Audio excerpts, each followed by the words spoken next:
Tem um sabor de doce de leite com queijo misturado com manteiga de amendoim. Sim, é isso mesmo que vocês ouviram. É maravilhoso.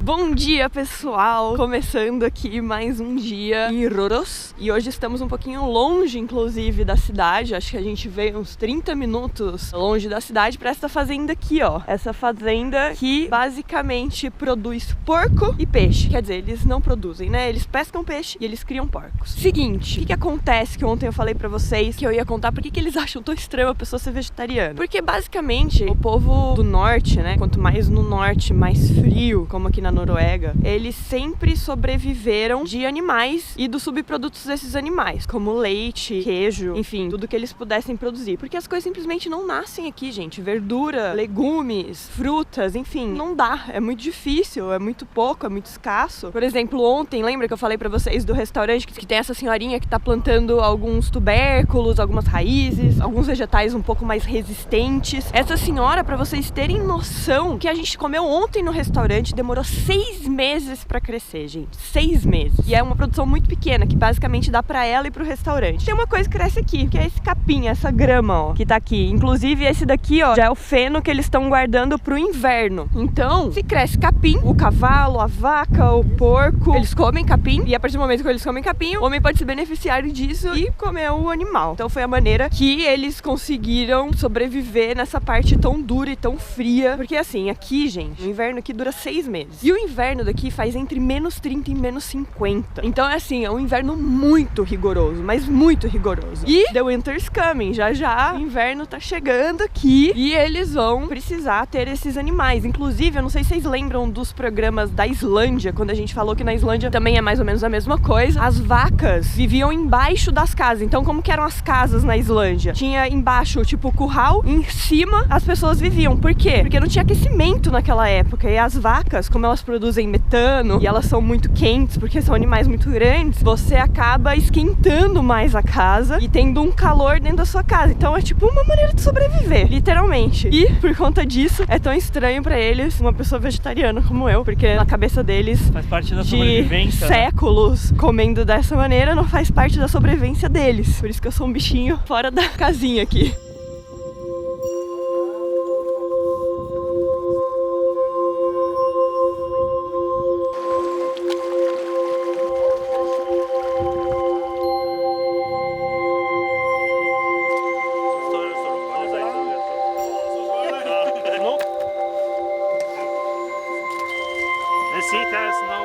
E esse lago aqui é o que dá origem ao maior rio da Noruega. Ele sai daqui, né? Então, uma das atividades da fazenda é criar truta. Um tipo de truta, família do salmão, parece que ele tava falando. Tipo um peixe branco. Eu perguntei se eles eram donos dessa parte do lago, como funcionava a propriedade aqui, mas não, qualquer um pode pescar. Você paga tipo 15 coroas por ter uma licença aqui, que é mais barato que uma Coca-Cola pros caras, e você pode pescar à vontade. Eles comem muito peixe defumado, curado. Hoje em dia tá tão misturado e tão difícil saber o que é fazenda de peixe, o que é você pescar, né, em mar aberto, porque os caras fecham às vezes as coisas e ficam criando peixes dentro de uns aquários gigantes, eu diria assim, como fazem, por exemplo, no Chile, que é um peixe zoado, um salmão zoado, horrível pra sua saúde, que basicamente eles só comem aqueles pellets que são tipo uma ração, e aí é um peixe horrível, né? Um peixe que inclusive dá maré vermelha, mata outros peixes, é uma produção assassina, vamos dizer assim, do meio ambiente, né? E essa daqui, não. Essa daqui eles não dão absolutamente nada pros peixes, né? Os peixes que vivem aqui são apenas os peixes que já estão aqui, que crescem, e aí nessa época que eles estão no tamanho certo, é a época de pescar, eles pescam e depois eles param essa pescaria, até por conta do inverno e outras coisas, e defesa de peixe e tudo mais. Porque você não pode pescar quando o peixe é muito pequeno, que nem na Amazônia, que a gente também já falou sobre isso, pode clicar aqui pra ver. Então esse peixe aqui é um peixe que é ok, assim, pra se comer, vamos dizer assim. Dani-se, eu comeria não, porque, gente, eu não tenho mais vontade de comer absolutamente nada, mas assim, se eu comesse peixe, eu escolheria comer um daqui de pertinho, assim, do que de alguns outros lugares que a gente vê por aí que Jesus, né?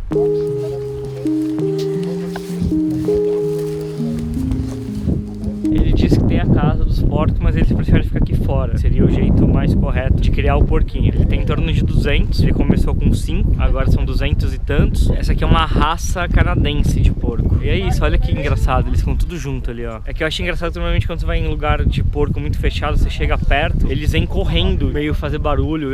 Eles aqui são bem calmos, né?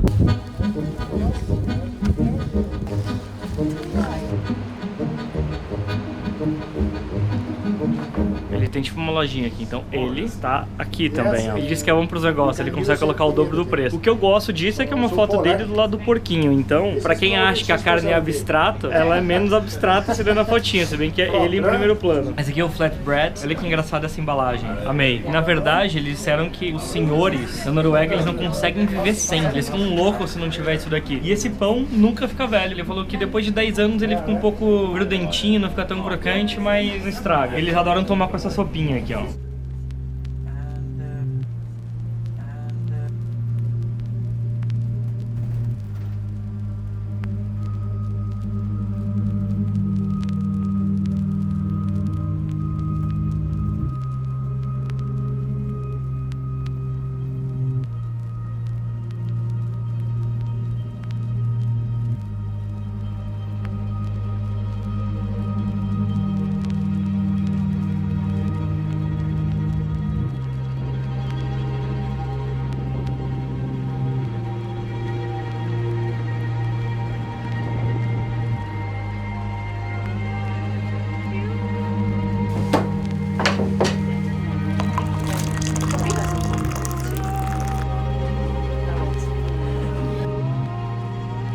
Tá numa fazenda e essa fazenda tem uma padaria dentro. Essa padaria se chama Komsa. Basicamente, isso daqui que eu tô comendo é um docinho. Isso daqui é um docinho, sim, é um pãozinho doce, vamos dizer assim. Na verdade, ele em si não é doce, mas ele é feito doce depois. É um tipo um crepezinho, ó, como vocês estão vendo, assim. Ele é um pãozinho bem baixo, feito com farinha, leite, creme de leite, uma pitadinha de sal, fermento de bolo, fermento químico normal. E aí ela deixa isso crescer, abre, faz esse pãozinho assim, assa, né? E depois ela passa manteiga e açúcar no meio. É super, super fofinho, ó. Muito, muito, muito fofinho. Super úmido também. O recheiozinho do meio, com a manteiga e o açúcar, lembra muito aqueles biscoitinhos que tem um recheiozinho cremoso sem gosto de nada, meio que eles dizem que tem gosto de baunilha, mas não tem, sabe? Você sente o grãozinho ainda do açúcar, sabe o que eu tô falando? Biscoito com gosto de biscoito doce, exatamente, com um recheinho assim, bem simplinho, assim. Mas é muito gostoso, muito gostoso. E essa panquequinha aqui, ela se chama piout. É tipo entre uma panqueca e um pão, gente. A massa dela, ela falou que quando a massa tá pronta, ela não é uma massa líquida que nem da panqueca, sabe? Que a gente pega com uma concha e joga. Ela é uma massa mais de pãozinho mesmo, que ela abre, tipo com um rolo de abrir e depois assa. E basicamente feito de ovo, sal, leite, açúcar, um xarope que ela faz de açúcar, um xarope meio líquido, farinha e fermento em pó também. E aí faz a massinha meio que como se fosse um pão, deixa crescer. E depois mesma coisa, passa o queijinho e eles servem com esse queijo aqui. Tanto esse branco quanto este daqui, que é um queijo caramelizado, um queijo de cabra caramelizado. Na verdade, ele é um subproduto do queijo de cabra. Você faz o queijo de cabra primeiro, e daí o que sobra do queijo de cabra, lembra quando a gente foi ver o queijo lá na Suíça? Sempre sobra um líquido que eles fazem um segundo queijo, tipo a ricota, por exemplo. E daí esse daqui é o subproduto, é esse segundo queijo que eles caramelizam aquele líquido, aquele soro que sobra, que tem bastante lactose, a lactose carameliza, e eles fazem esse queijo de cabra caramelizado. Tem um sabor de doce de leite com queijo misturado com manteiga de amendoim. Sim, é isso mesmo, vocês ouviram. É maravilhoso.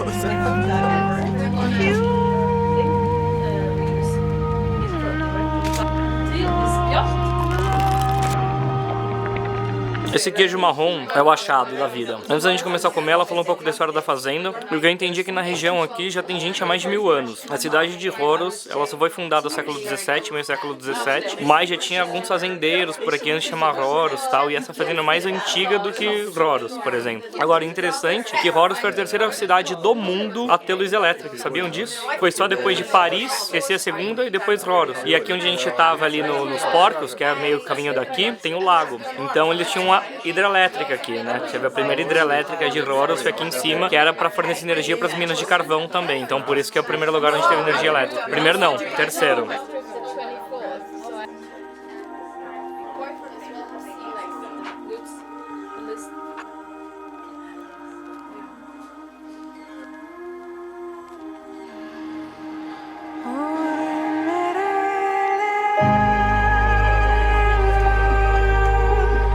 Como se tivesse parado no tempo, né? O lugar. Tipo, muito da hora.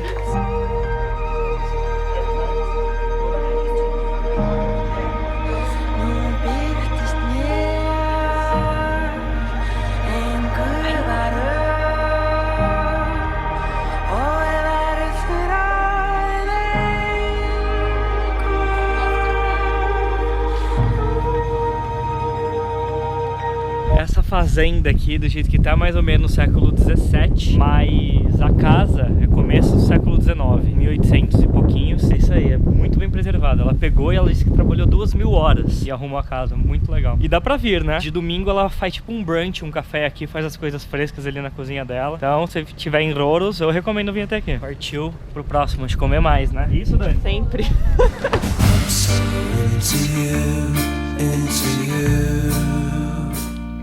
Gente, tem um monte de rena parada ali no fundinho, ó. E elas saíram correndo todas juntas. E tem inclusive uma branca, uma única branca. Será que eu dou uma de brasileira e eu saio andando e corro no meio desse fio aí?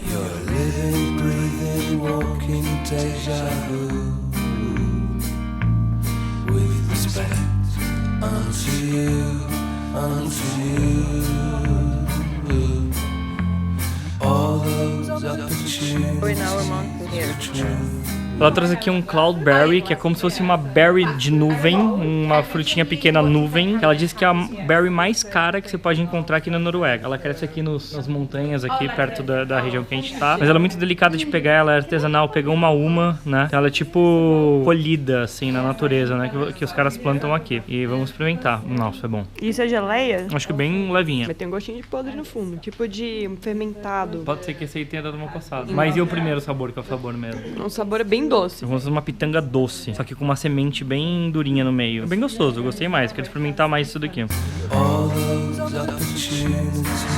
achei que a gente ia andar de cavalinho, mas é uma charrete, é um cavalinho todo peludinho, tipo... Tem medo de cavalo, né? Uhum. Tem um pouco dojinho também.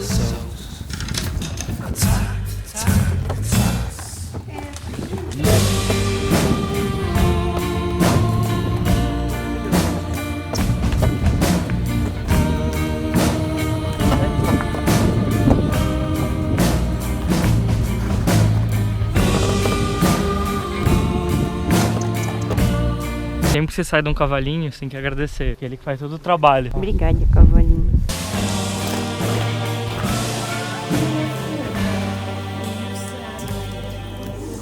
A gente tá num restaurante no meio da floresta, que o marido da dona daquele hotel que a gente tava lá, que é onde a gente pegou os cavalinhos, que aquele lá é um hotel, um restaurante, e aqui é um restaurante no meio da floresta desse mesmo hotel. E eu tô tomando, que eles falaram que é um drink bem de verão, como se tivesse muito verão, né? Tá 1 grau. Tava fazendo 1 grau lá fora, 1 grau Celsius. De Smirnoff com uma plantinha chamada Mion Dutch. E tem o mesmo sabor que Smirnoff Ice. Tô falando bem sério. Sabe que nós Smirnoff Ice com essa plantinha? Eu tô achando que Smirnoff Ice é feito com essa plantinha. Nasceu aqui.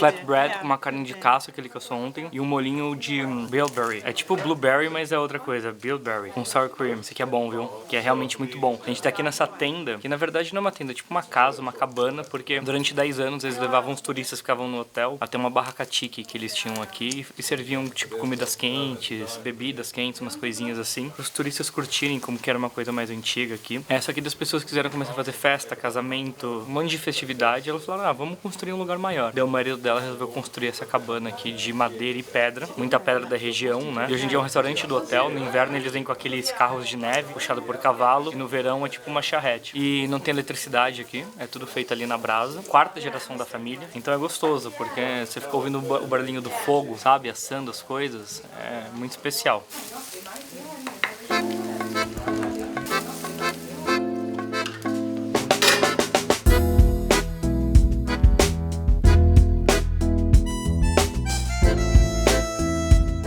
Aqui é o peixe que a gente viu sendo pescado pela manhã. Aquela truta, sabe? É engraçado porque a truta deles, não sei se vocês conseguem ver, ela é tipo da cor do nosso salmão. E o sabor é muito parecido. Quando falam pra você truta salmonada, é mais pura verdade. Só que aqui eles não vendem como salmão, eles vendem como truta. E são muito orgulhosos porque é daqui do lago e é fresca. Truta salmonada, que a indústria vende, falando que é salmão, é por causa do corante que tem na ração que dão pra ela. Essa daqui é ao natural. É uma cerveja que eles fazem aqui, no hotel mesmo. É uma cerveja sem álcool. É bem curiosa, é doce, parece cidra. Tomam bastante em funeral, em casamento, deve ser uma coisa meio festiva.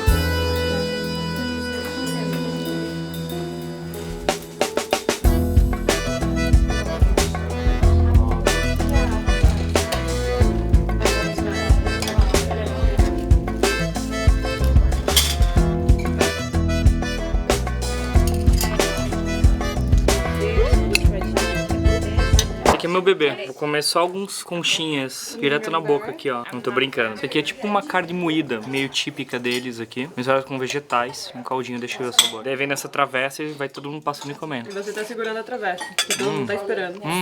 Esse aqui é lingonberry, tá vendo? Tipo um saguzão.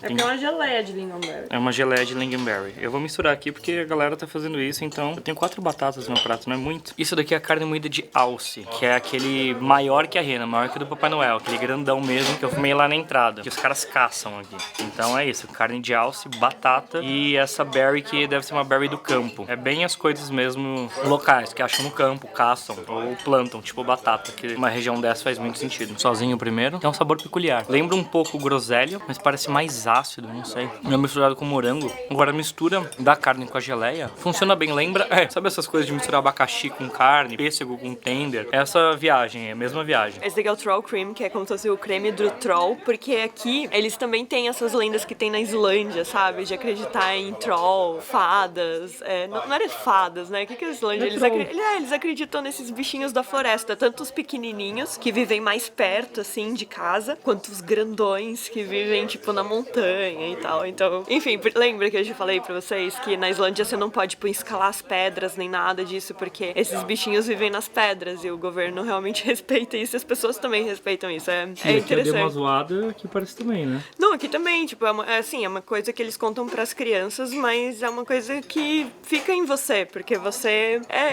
fala sobre isso desde pequeno, então é uma coisa que é muito seu, assim. Ele é tipo um creme inglês, ou seja, um creme de baunilha embaixo, e em cima, claras em neve com açúcar e blueberry. E daí tem umas florzinhas aqui também, ó. Quero saber o sabor. O creme de baixo, esse creme branquinho aqui, é exatamente igual a um creme inglês. Mesma coisa. Tem até cheiro de creme inglês, super, super gostosinho. O de cima tem gosto de claras batidas, claras em neve com blueberry. Maravilhoso.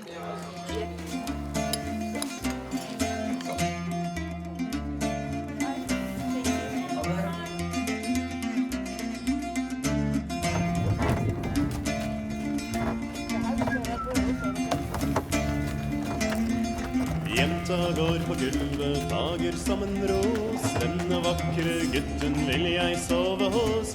To og to i dansen, en og en går fri. Mister du balansen,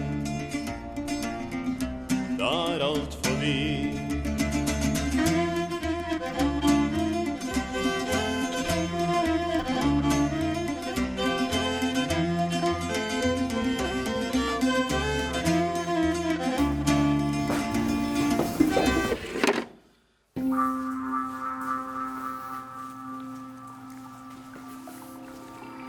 on the roof.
of music. O Portinho do Sol.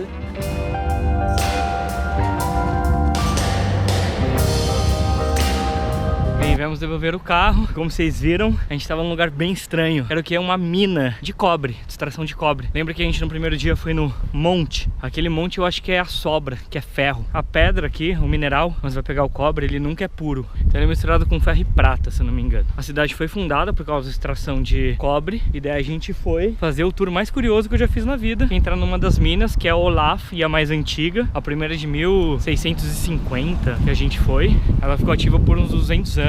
E depois, no século 20, começo do século 20, eles fizeram a continuação dela, já com técnicas mais modernas. E o que é interessante é isso, né? De você ter acesso. Quando você vai conhecer um outro país, você sempre conhece as coisas, o entretenimento do país, vamos dizer assim. E quando você tem alguma experiência um pouco mais autêntica, você conhece a estrutura de como é feito algumas coisas, tipo comida. É difícil você entrar numa indústria, né? Então... Mesmo que ela seja desativada como essa, exato, né? Então isso é muito interessante. Não é à toa que os caras ganharam vários prêmios aqui, tanto da Unesco quanto do National Geographic, de ter esse turismo bem peculiar e autêntico. Eu gostei muito. E hoje em dia o que os caras estão fazendo é petróleo. Esses dias a gente estava conversando com o chefe da cozinha do restaurante do hotel, quando descobriram um petróleo que ele chamou empresas de fora para começarem a extração, e o governo acho que detinha uma porcentagem ou cobrava um imposto muito grande em cima dessas empresas. E daí quando ele pegou um know-how, adquiriu o know-how, ele nacionalizou tudo e é tudo feito pelo Estado. O que acontece com essa grana imensa que os caras têm? Eles falaram, pô, Noruega era um país pobre. O que a gente vai fazer? Já que a gente tem essa fortuna tão grande em óleo, a gente vai distribuir e guardar para a população. Eles fizeram um fundo, eles tratam essa fortuna como um fundo, eles investem em algumas coisas, por exemplo, e eles só tiram 3,5% do lucro para usar no país, essa grana, todo esse dinheiro que o petróleo dá. O resto eles guardam, reinvestem, e isso é muito curioso, porque é diferente de todos os outros países que tem petróleo. Por exemplo, a Arábia Saudita, que tem petróleo e que o dinheiro do petróleo só ficou para uma elite muito, muito pequena, e o resto do país está muito pobre. Ou uma elite muito rica se beneficia, ou tem muita corrupção. A Noruega tentou fazer diferente e conseguiu, né? Conseguiu. Você olha para as pessoas, todas elas se vestem mais ou menos do mesmo jeito, você não vê carrões nem nada, todos os carros... Mas também não vê carro quebrado. Mas você não vê carro quebrado ao mesmo tempo, então assim, ser o mais utilitário possível. Todo mundo usa meio roupa esporte e assim, aquele esporte de frio, sabe? Ninguém usa, tipo, terno ou casacos caros e nem nada disso. É todo mundo muito de boa em Rhoros, e você percebe até isso na culinária. Você vê a culinária que a gente comeu hoje, gente, ontem também. Ontem a gente tava no restaurante mais estrelado, vamos dizer assim, né, de Rhoros, e a comida era uma comida boa, mas não era, tipo, de refinada, era simples, sabe? O grande lance dos caras, eles não tão conhecidos aqui, é porque tudo que eles comem aqui é feito localmente. Então é um país pobre. Não confundam isso com um país pobre, não, porque tava todo mundo lá, os jornalistas todos que estão com a gente nessa press trip, falando, nossa, mas todo mundo fala que é muito caro vir pra Noruega, e realmente a gente acha bastante caro. E assim, gente, a gente tava com o pessoal, assim, da Dinamarca, da Inglaterra, da Rússia, dos Estados Unidos, Canadá, gente que, tipo, países ricos, assim, sabe? E todos eles acham muito caro. E daí a mulher do Destination Rhoros falou pra gente, mas pra gente, pros próprios noruegueses que moram aqui, não são destinos caros se você quiser visitar o país. Ou seja, não sei qual que é o salário mínimo daqui, vamos descobrir, mas eles realmente devem ganhar bem, porque todo mundo consegue fazer suas coisas, sabe?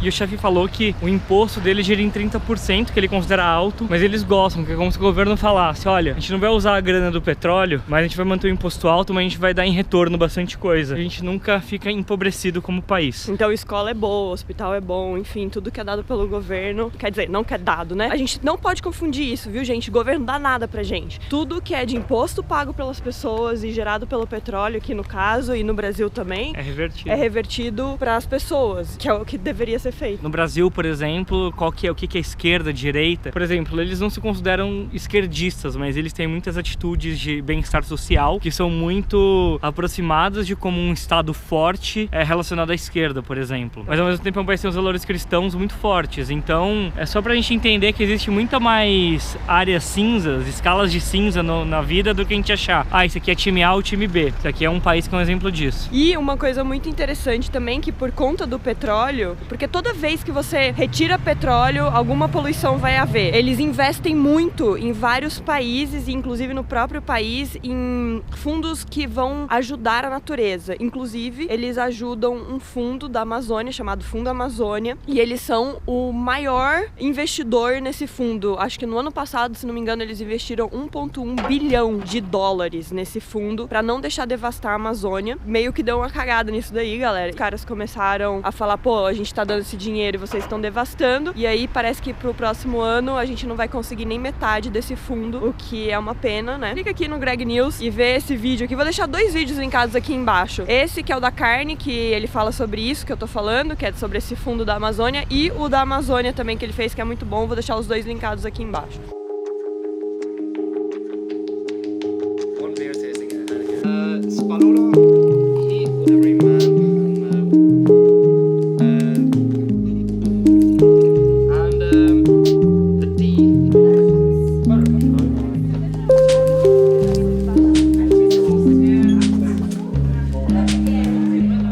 Começando o jantar com uma sopinha de chanterelle e outros cogumelos da região. Creme de iogurte por cima. Eles sabem fazer sopa de cogumelos, viu? Esse creme de leite na sopa é sempre maravilhoso. De novo, carne de rena. Ela lembra muito um cordeiro, pra mim. Entre um cordeiro e um bife de vaca, tá entre os dois. É um gosto mais forte, mas não é tão forte quanto o cordeiro. As únicas pessoas que podem criar rena são os Sumis, que é um povo que é nativo do norte dos países escandinavos e da Sibéria, e que eles têm alguns direitos de nativos aqui. Não quer dizer que eles são os nativos da região, até porque, na verdade, os noruegueses são os próprios nativos também, dividem esse lugar aqui, pensando em estados modernos, por exemplo. Então eles já estavam aqui também, mas eles são os únicos que têm licença para criar rena. Então é uma carne bem local, é bem dessa região aqui, do meio para cima da Escandinávia. É interessante. Parece uma digestão local, uma carne bem tenra, gostosa, e tá no pontinho certo, é um restaurante muito bom. Temos aqui cheesecake com cloudberries. Será que essa cloudberry vai estar melhor que a que eu comi hoje de manhã? Não é tão ácida quanto normalmente a gente come as outras berries, ela é bem mais docinha mesmo. E ela tem muitos pedacinhos de sementinha dentro dela. Muito, muito leve, olha isso. Olha o quanto ela tá leve. Eu sei que essa grama daqui faz muito bem pra essas vaquinhas, viu? Porque é incrível o quanto todo aqui relacionado a leite, todos eles são muito leves, muito ricos, muito maravilhosos. Imagina fazer confeitaria aqui. Experimentar isso daqui pra vocês, só pro seu deleite aí. Você que tá aí do outro lado, fazer isso só por você. E com essa berry de nuvem, essa nuvem berry, você deixa seu like aqui embaixo,